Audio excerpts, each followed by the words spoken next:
ಹೇಳೋದು. ಸೊ ತಾಯಿ ಮಗುಗೆ ಹಾಲು ಕುಡಿಸೋದು ಸರಿ ಇಲ್ಲ ಅನ್ನೋ ಒಂದು ಕಾನ್ಸೆಪ್ಟ್ ನಮ್ಮ ತಲೆಗಳಿಗೆ ಬಂದ್ಬಿಟ್ಟಿದೆ. ಅದು ಹೆಂಗೆ ಹರಡಿದೋ ನನಗೂ ಗೊತ್ತಿಲ್ಲ. Started somewhere in America and these companies have lot of interest in selling this milk, and milk no human being should have been taking even one drop, and this is the science for you. So ಈ ಕಂಪನಿಗಳು ವಾಣಿಜ್ಯೀಕರಣದ ಒತ್ತಡಗಳು ಸೈನ್ಸನ್ನೇ ತಿರುಚಿಬಿಟ್ಟಿವೆ. In fact ನಿಜವಾದ ಹಾಲು, ತಾಯಿ ಹಾಲಿಗೆ ಅತೀ ಹತ್ತಿರವಾಗಿರೋದು ತೆಂಗಿನಕಾಯಿ ಹಾಲು.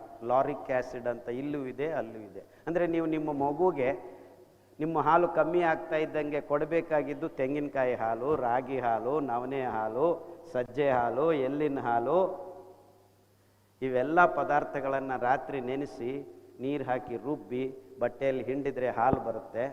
ಆ ಹಾಲನ್ನು ಬೇಕಾದರೆ ಒಂದು ವಾಟರ್ ಬಾತ್ ಅಂದರೆ ಮರಳಿಸೋ ನೀರಿನಲ್ಲಿ ಈ ಲೋಟ ತಗೊಂಡೋಗಿ ಆ ಲೀಟ್ರು ಬಿಸಿ ಮಾಡಿ ಮಕ್ಕಳಿಗೆ ಕುಡಿಸಿದ್ರೆ ಮಕ್ಕಳು ಆರಾಮಾಗಿ ನಿದ್ದೆ ಮಾಡ್ತಾರೆ.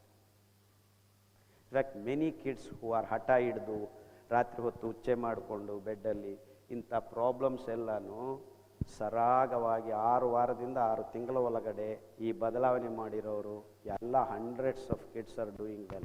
No need of all these tablets or anything.